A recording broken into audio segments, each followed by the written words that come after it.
जय श्री कृष्णा, जय श्री राधे।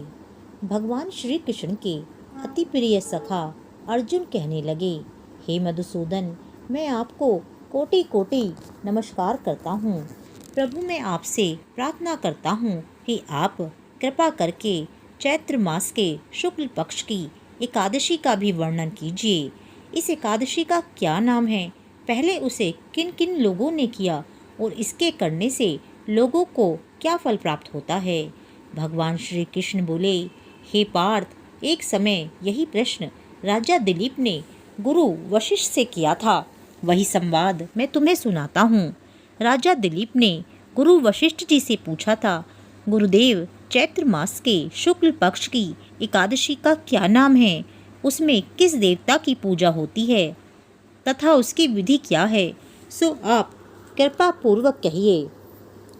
तब महर्षि वशिष्ठ जी ने जो उन्हें बताया था वही बताता हूँ। महर्षि वशिष्ठ बोले, हे राजन, चैत्र मास के शुक्ल पक्ष की एकादशी का नाम कामदा है। यह सभी पापों को नष्ट कर देती है। जैसे अग्नि सूखी लकड़ी को जलाकर राख कर देती है, वैसे ही कामदा एकादशी के पुण्य के प्रभाव से सभी पाप नष्ट हो जाते हैं और पुत्र की प्राप्ति होती है। इसके व्रत से मनुष्य कुयोनि से छूट जाता है और अंत में उसे स्वर्ग की प्राप्ति होती है। अब मैं इसका महात्म्य कहता हूँ, ध्यान पूर्वक सुनो। प्राचीन काल में भोगीपुर नामक एक नगर था, जिसमें पुंडरीक नाम का एक राजा राज्य करता था। राजा पुंडरीक अनेक ऐश्वर्यों से युक्त था। उसके राज्य में अनेक अप्सरा, गंधर्व, किन्नर आदि निवास करते थे। उसी जगह ललित और ललिता नाम के गायन विद्या में निपुण गंधर्व स्त्री पुरुष अत्यंत वैभवशाली घर में निवास करते हुए विहार किया करते थे। उन दोनों में इतना प्रेम था कि वे अलग हो जाने की कल्पना मात्र से ही व्याकुल हो जाते थे। एक समय राजा पुंडरीक गंधर्वों सहित सभा में शोभायमान थे। वहाँ अन्य गंधर्वों के साथ ललित भी गायन कर रहा था। उस समय उसकी प्रियतमा ललिता वहाँ उपस्थित नहीं थी। गाते गाते अचानक उसे ललिता का ख्याल आ गया, जिसके कारण वह अशुद्ध गाना गाने लगा। नागराज करकोटक ने राजा पुंडरीक से उसकी शिकायत की। इस पर राजा पुंडरीक को अत्यंत क्रोध आया और उन्होंने ललित को श्राप दे दिया। अरे दुष्ट, तू मेरे सामने गाता हुआ भी अपनी स्त्री का स्मरण कर रहा है। इससे तू नरभक्षी राक्षस बनकर अपने कर्म का फल भोग।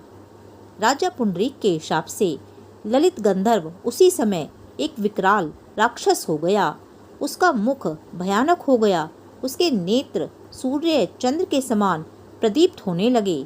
मुंह से अग्नि निकलने लगी। उसकी नाक पर्वत की कंदरा के समान विशाल हो गई और गर्दन पहाड़ के समान दिखाई देने लगी। उसकी भुजाएं 2-2 योजन लंबी हो गई। इस तरह उसका शरीर 8 योजन हो गया। इस प्रकार राक्षस हो जाने पर वह अनेक दुखों को भोगने लगा। जब ललिता को अपने प्रियतम ललित का ऐसा हाल मालूम हुआ तो वह बहुत दुखी हुई। वह अपने पति के उद्धार के लिए विचार करने लगी कि मैं कहाँ जाऊँ और क्या करूँ, कैसे अपने पति को इस नरक तुल्य कष्ट से छुटकारा दिलाऊं। वह राक्षस घोर वनों में रहते हुए अनेक प्रकार के पाप करने लगा। उसकी पत्नी ललिता भी उसके पीछे पीछे जाती और उसकी स्थिति देखकर विलाप करती रहती। एक दिन वह अपने पति के पीछे पीछे घूमते हुए विंध्याचल पर्वत पर चली गई। उस स्थान पर उसने श्रृंगी ऋषि का आश्रम देखा। वह शीघ्र ही उस आश्रम में गई और ऋषि के सम्मुख जाकर दंडवत प्रणाम कर विनय भाव से प्रार्थना करने लगी। हे मुनि, मैं वीर धनवा नामक गंधर्व की कन्या ललिता हूँ। मेरा पति राजा पुंडरीक के शाप से एक भयानक राक्षस हो गया है। उसी से मुझको महान दुख हो रहा है। अपने पति के दुख के कारण ही मैं भी बहुत दुखी हूँ।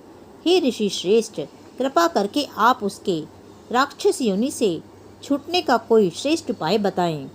उसका सारा वृतांत सुनकर ऋषि श्रृंगी बोले, हे गंधर्व कन्या, चैत्र मास के शुक्ल पक्ष की एकादशी का नाम कामदा एकादशी है।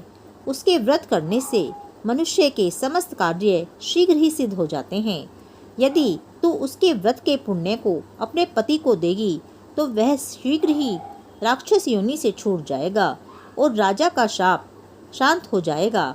मुनि के ऐसे वचनों को सुनकर ललिता ने आनंद पूर्वक व्रत किया और द्वादशी के दिन ब्राह्मणों के सामने अपने व्रत का फल अपने पति को दे दिया और भगवान से प्रार्थना करने लगी, हे प्रभु, मैंने जो यह व्रत किया है उसका फल मेरे पति देव को मिले, जिससे उनकी राक्षस योनि शीघ्र ही छूट जाए।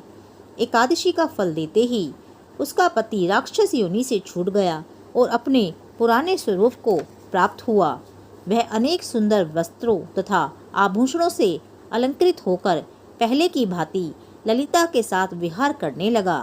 कामदा एकादशी के प्रभाव से वह पहले की भांति सुंदर भी हो गया और मरणोपरांत दोनों ही पुष्पक विमान पर बैठकर स्वर्गलोक को चले गए।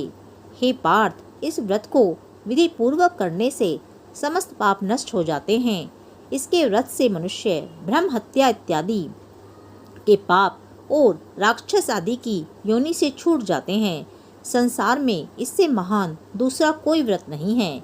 इसकी कथा वह मातम्य के श्रवण व पठन से अनंत फल प्राप्त होते हैं। जय श्री कृष्णा, जय श्री राधे।